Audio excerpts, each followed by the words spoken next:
Corporate ಕೋಮುವಾದಿ fascist ನೇತೃತ್ವದ ಬಿಜೆಪಿಯನ್ನು ಸೋಲಿಸಿ ದೇಶದ ಸಾರ್ವಭೌಮತ್ವ, ಸಂವಿಧಾನ, ಪ್ರಜಾತಂತ್ರವನ್ನು ರಕ್ಷಿಸಿ ಚುನಾವಣೆ ಬಾಂಡ್ ಬೃಹತ್ ಭ್ರಷ್ಟಾಚಾರವನ್ನು ತನಿಖೆಗೊಳಪಡಿಸಲು ಹೋರಾಡಿ ನಮ್ಮ ದೇಶದ ಪ್ರಧಾನಮಂತ್ರಿ ನರೇಂದ್ರ ಮೋದಿ ಅವರು ಈ ಬಾರಿಯ ಲೋಕಸಭೆಗೆ 400 ಸ್ಥಾನ ಗೆಲ್ಲುತ್ತೇವೆ ಎನ್ನುತ್ತಿದ್ದಾರೆ.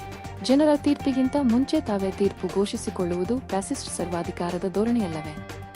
ಅವರು ಚುನಾವಣೆ ಆಯೋಗ, ಇಡಿ, ಸಿಬಿಐ ಇತರೆ ಸರ್ಕಾರಿ ಯಂತ್ರಗಳನ್ನು ಬಳಸಿಕೊಂಡು ಮತ್ತು ಹಣದ ಹೊಳೆ ಹರಿಸಿ ಗೆಲ್ಲುವ ವಿಶ್ವಾಸದಲ್ಲಿದ್ದಾರೆ. ನಮ್ಮದು ಭಾರತ ದೇಶದ ಮೂಲ ನಿವಾಸಿಗರು,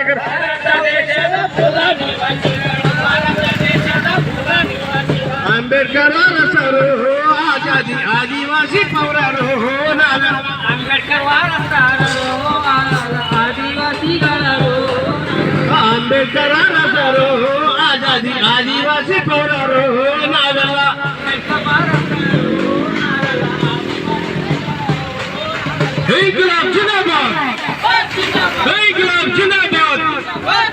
ಬಿಜೆಪಿಯನ್ನು ಸೋಲಿಸಿ ದೇಶವನ್ನು ಉಳಿಸಿ. ಬಂಧುಗಳೇ, ಇವತ್ತೇನು ಫ್ಯಾಸಿಸ್ಟ್ ಬಿಜೆಪಿ ಪಕ್ಷವನ್ನು, ಕೋಮುವಾದಿ ಪಕ್ಷವನ್ನು, ಪ್ರಜಾತಂತ್ರದ ಉಳಿಸಿ ಬಿಜೆಪಿಯನ್ನು ಸೋಲಿಸೆಂಬ ಏನಿವತ್ತು ಜಾಥಾ ಇದೆ, ಈ ಬೈಕ್ ಜಾಥಾವನ್ನು ಉದ್ದೇಶಿಸಿ ಕ್ರಾಂತಿ ಗೀತೆಯನ್ನು ಆಡಿರ್ತಕ್ಕಂಥ ನಮ್ಮ ಚಿಟ್ಟಿಬಾಬು ಅವರಿಗೆ ಕ್ರಾಂತಿಕಾರಿ ಧನ್ಯವಾದಗಳು. ಈಗ ಈ ಒಂದು ರ್ಯಾಲಿಯನ್ನು ಉದ್ದೇಶಿಸಿ ನಮ್ಮ ರಾಜ್ಯಾಧ್ಯಕ್ಷರಾಗಿರ್ತಕ್ಕಂಥ ಹಾಗೂ ಸಿಪಿಎಂಎಲ್ ಸೆಂಟ್ರಲ್ ರಾಜ್ಯ ಕಾರ್ಯದರ್ಶಿಯಾಗಿರ್ತಕ್ಕಂಥ ಡಿ.ಎಚ್. ಪೂಜಾರಿ ಅವರು ಈ ಒಂದು ರ್ಯಾಲಿಯನ್ನು, ಬೈಕ್ ರ್ಯಾಲಿಯನ್ನು ಉದ್ದೇಶಿಸಿ ಒಂದೆರಡು ಮಾತಾಡಬೇಕಾಗಿ ಅವರಲ್ಲಿ ವಿನಂತಿ. ಸಿರಿವಾರ ಪಟ್ಟಣದ ಬಂಧುಗಳೇ, ರೈತರೇ, ವ್ಯಾಪಾರಿಸ್ತರೇ, ಸಿಪಿಐಎಂಎಲ್ ಮಾಸ್ ಲೈನ್ ರಾಷ್ಟ್ರ ಮಟ್ಟದಲ್ಲಿ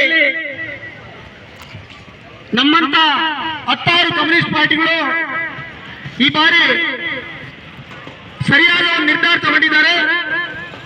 ಯಾಕಂದ್ರೆ 2020ರಲ್ಲಿ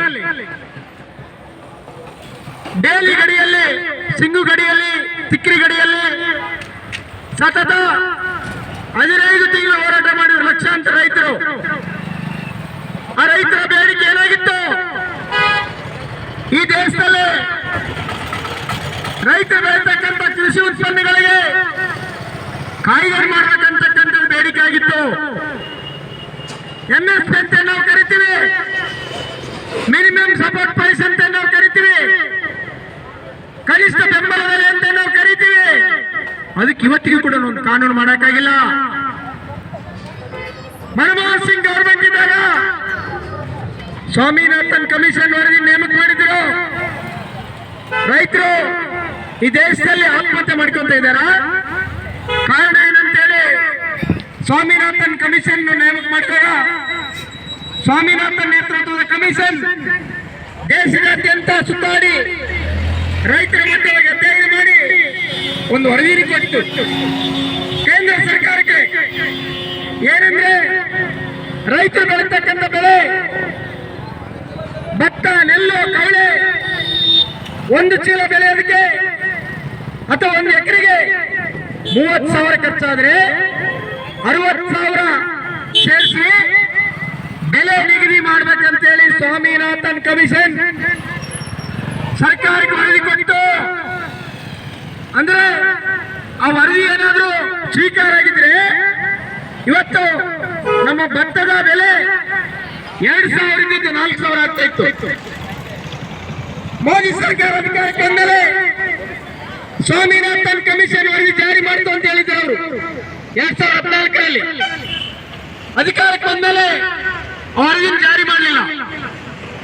ಕೆಲವರು ಸುಪ್ರೀಂ ಕೋರ್ಟ್ಗೆ ಹೋದ್ರು.